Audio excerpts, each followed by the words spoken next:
So now that we're reminded about the two different ways to measure angles, which is degrees and radians, we know that we'll primarily be using radians.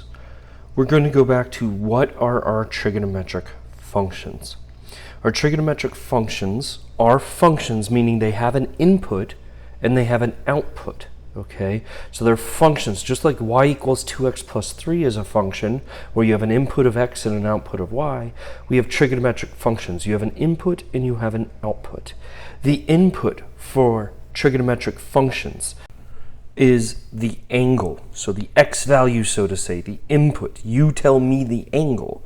The output is a number, and that number is the ratio of the sides of the triangle created by that angle. And so here's the thing. I don't know if you guys remember this. There's something called similar triangles. And what similar triangles are is the angle is the same. And I want you to think about this. I'm just going to draw a little picture here. Here I'm going to say x1. Sorry. Let me redo this. So I'll say x1, y1. Don't really care about the x's and y's, so to say, on that one. Here's x2, y2, and then I can even say x3, y3 here. And so what I'm doing is the angle of every single one of those triangles is the same, but the size of each one of those triangles is not the same. They're bigger and they're smaller, right? But one thing you should remember, if you remember something about similar triangles, is the ratio of the sides of that triangle are always the same. In other words, x3 over y3, which is the ratio of the sides, is the exact same thing as the ratio x1 over y1, which is the exact same thing as x2 over y2. Those ratios all have to be the same. Now, those aren't the only ratios that we could do. We could have swapped the x's and y's. We could have compared the two x's to the two y's. But what's the idea? For a trigonometric function, you input the angle, and the output is the ratio of these sides. It can be different sides in different orders, but it's the ratio of the sides. So it doesn't matter which one of the triangles we're looking at. It doesn't matter the size of the triangle because that ratio is always the same. So that's what trigonometric functions come from. Input an angle, output a ratio of sides. Again, being it doesn't matter the size of that triangle, the ratio is always the same. So what is sine, cosine, tangent? So sine is S-I-N, cosine C-O-S, T-A-N is tangent, C-S-C is cosecant, S-E-C is secant, and C-O-T is cotangent.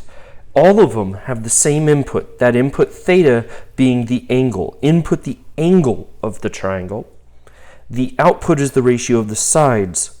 So what's the ratio of the sides? Well, for the sides, if you have an angle theta, the one that's opposite of theta, directly straight across, is called the opposite. The longest side of a triangle is always called the hypotenuse, and the side that's next to the angle is always called the adjacent side. So opposite is across, hypotenuse is always the longest of the three sides. It's always opposite of the 90-degree angle, and adjacent is always the one right beside it. So using those, we have the sine is the opposite over the hypotenuse. Cosine is the adjacent over the hypotenuse. Tangent is the opposite over adjacent. So the way that I remember that, and I don't know if you guys have heard this, is the saying called so, ka, toa. So standing for sine is opposite over a hypotenuse. Ka is cosine is adjacent over hypotenuse, and tangent is opposite over adjacent. So if you ever heard so, ka, toa, that's exactly what it's for. Now, if you know sine, cosine, and tangent, you know all of the different trigonometric functions. What is cosecant? Well, cosecant, by definition, is 1 over sine of theta. Well, if sine is opposite over hypotenuse, and cosecant is the reciprocal of that, cosecant being that flipped, instead of being opposite over hypotenuse, that would be hypotenuse over opposite. So what you need to know is cosecant is the reciprocal of sine. Likewise, secant secant is the reciprocal of cosine. So secant is 1 over cosine. If cosine theta is adjacent over hypotenuse, secant, which is the reciprocal, you would flip the fraction. That would be hypotenuse over adjacent. So cosecant goes with sine. The way that I know that is I look at the s's here. Cosine goes with secant. I don't know why, but I look at the c here and the c here. I don't know why. That's how I know those two match. Tangent with cotangent, that's nice and easy here. Tangent goes with cotangent, same word there. And cotangent is the reciprocal of tangent, in other words, 1 over tangent. Well, if tangent theta is opposite over hypotenuse, then the reciprocal of that, or sorry, opposite over adjacent, then the reciprocal of that would be the adjacent over the opposite. So that's how I memorize those, is I know SOHCAHTOA. I know cosecant is just sine flipped, secant is just cosine flipped, and cotangent is just tangent flipped. So SOHCAHTOA will give you the relationships of everything that you need. So if we have theta is any angle, and we want to know what is sine of that angle, a lot of people think, oh, well, cosine is x, and sine is y value. If you remember, if you have a point on a line, here I'm looking at this point on the line right here, the point is xy, the angle is theta, and if you say, what's cosine of a point, a lot of people remember in their mind, cosine is x and sine is the y value. Well, that's only true if you're on the unit circle. And what makes the unit circle so special is the unit circle is the circle where the radius is 1.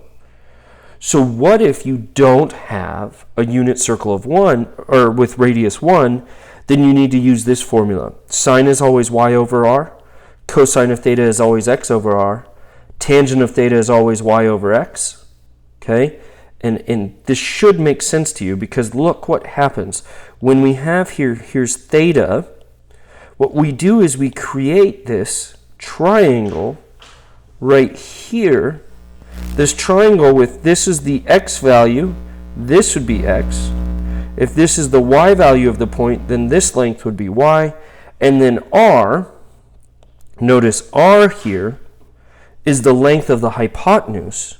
And because this is a 90-degree angle, we know that side squared plus side squared equals the hypotenuse squared. Do you guys remember a squared plus b squared equals c squared, if you remember that formula for right triangles? Well, in this case, it would be x squared plus y squared. The blue side plus the red side has to equal r squared, r being the length of the hypotenuse here. We'll take the square root, and you'd have r equals the square root of x squared plus y squared. So that's how they found that length of that green one, r here. You can see that formula written right there. So again, if I wanted to find the cosine of the angle, well, remember the saying, SOHCAHTOA, cosine of the angle would be the adjacent over the hypotenuse.